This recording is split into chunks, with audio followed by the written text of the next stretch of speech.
Bwana asifiwe. Bwana asifiwe tena. Amen. Warembo wa Dorcas, Bwana asifiwe. Ogwo niguo ndimwitaga. Warembo wa Dorcas, Bwana asifiwe. Muri okuo. Amaitu muri okuo. Ikarai thi.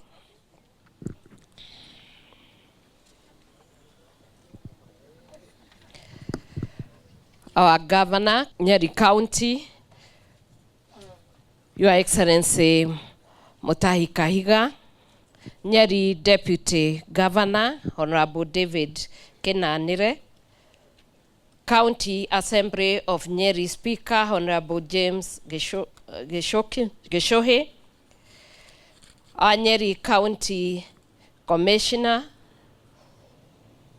Mr. Pius Morogo, the majority, our county speaker, I think I've already talked about, given that one, the majority leader, Nyeri County Assembly, James Kanyago, MCAs who are present, CECs and gender, CECM gender, Esther Ndongo, all national and county officers who are present today, Gender and Equity Commissioner, Dr. Margaret Karongaro, all our bishops who are here, and our security team, and everyone, our distinguished guests who are here, very beautiful women of our county, warembo.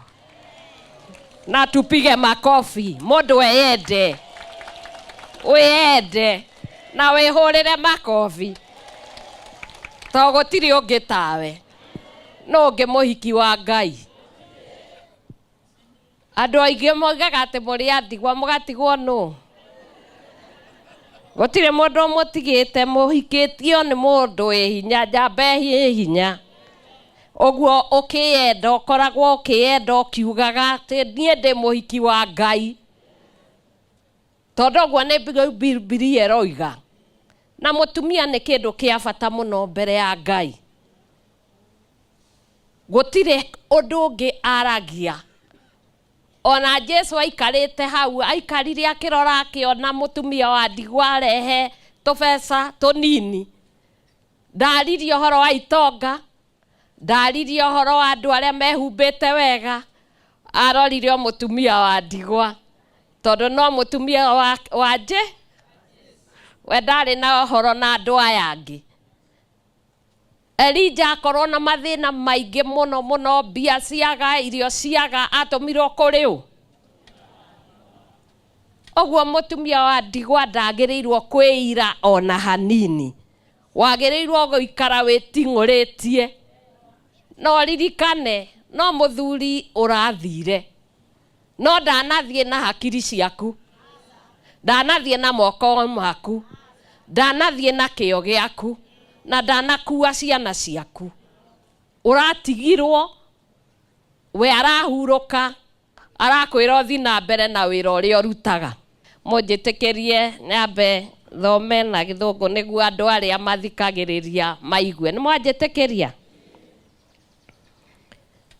So receive warm greetings from the Deputy President, His Excellency Rigathi Gachagua.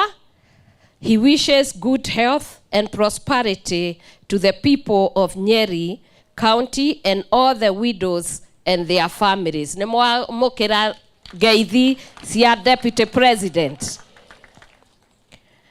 At the onset, allow me to applaud the leadership of the county led by the able Governor, His Excellency Mutahi Kahiga, on the launch of the Gender Development Policy and also the Nyeri County Widows Sacco. This is a great milestone not only for the empowerment of the widows, but also a sign of continued progress towards gender equality, inclusion, and empowerment of all genders in this county.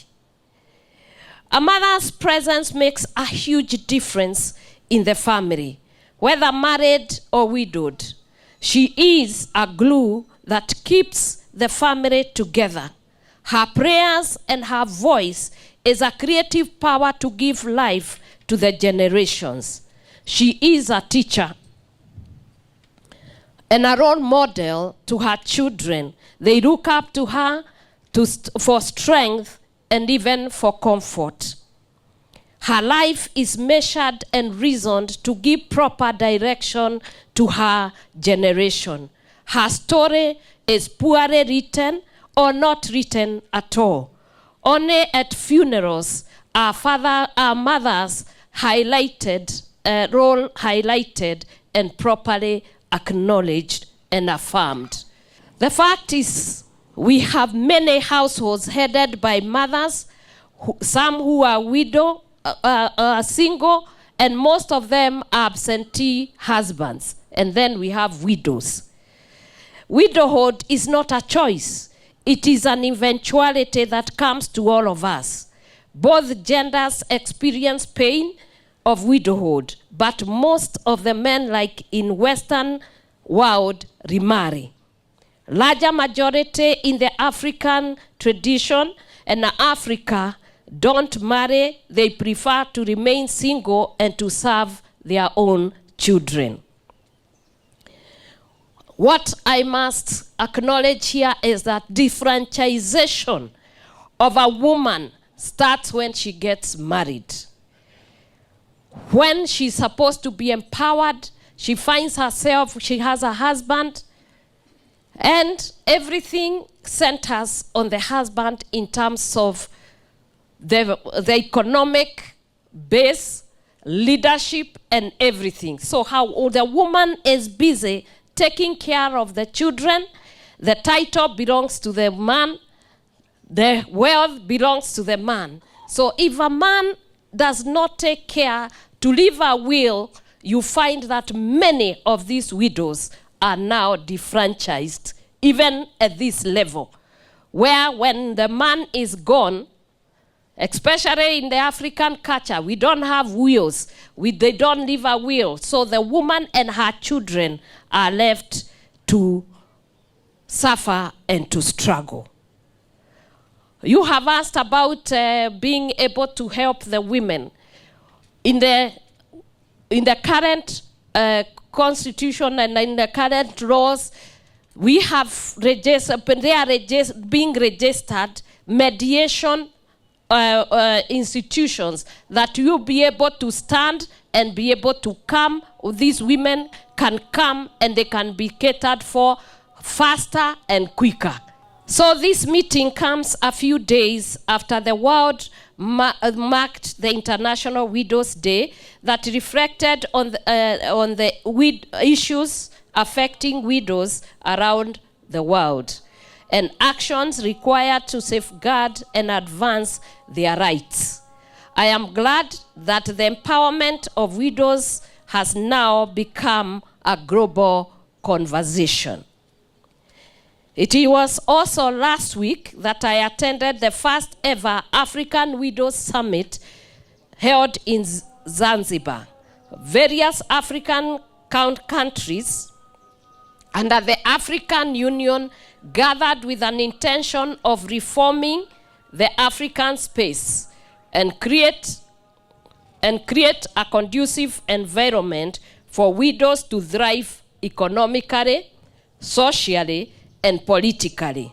Africa is taking action, and I am glad Nyeri also has taken action and recognized the unique challenges faced by the widows. I take note, rather sadly, of the increasing numbers of widows in Africa. As you have heard me share in the past, I have been passionate to work with widows since my days at the university. This passion has given me impetus to also adapt the Widows and Orphans program in my office. By the grace of God, this program has expanded to different parts of this country, including Nakuru, Kilifi, Laikipia, Bomet, Migori, Nairobi, Kajiado, Bungoma, Nandi, TransNzoia, Kakamega, Embu, Meru, and now Nyeri County. In each of these counties, we are undertaking widows empowerment program suitable for their respective counties. Ladies and gentlemen, as you are aware, widows in Kenya, like other parts of the developing countries, face various challenges that include economic insecurities, discrimination, poverty, harmful traditional practices, and gender-based violence. These are often denied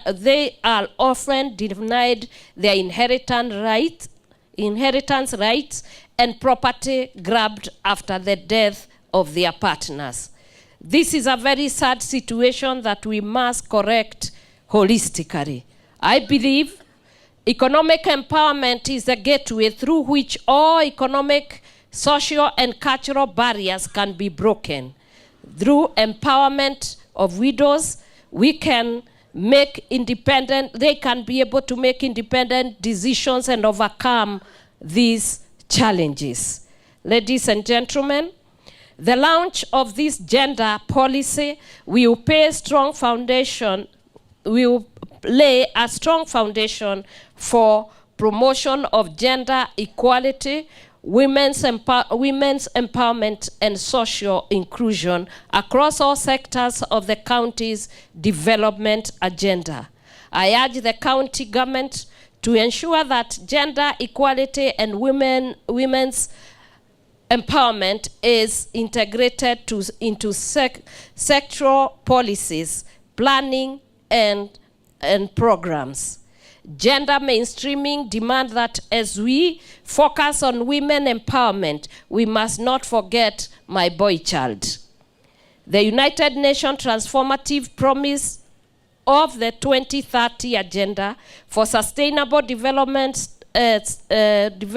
states, leave no one behind, eradicate poverty in all its forms, and end discrimination and exclusion, and reduce inequality and vulnerability while leaving no one behind. I am happy that widows will have a Sacco, the first of its kind. The launch of the Sacco will create a financial platform to access affordable credit, support livelihoods, and overcome barriers such as lack of collateral. It will also offer opportunities for financial literacy and promote business and entrepreneurship. I wish you success and growth as you actualize this dream. I believe it will also create employment opportunities and also extend services to all citizens. So my dear widows, take advantage of the different programs and opportunities presented to you by the county government of Nyeri. Be steadfast in the work ahead, and you will enjoy the fruits of your commitment. Finally, I congratulate the county government of Nyeri for the launch of these two transformative initiatives, the Nyeri County Gender and Development Policy and the Nyeri County Widows Sacco. Asanteni sana, Mungu awabariki, Ngai amweke wega.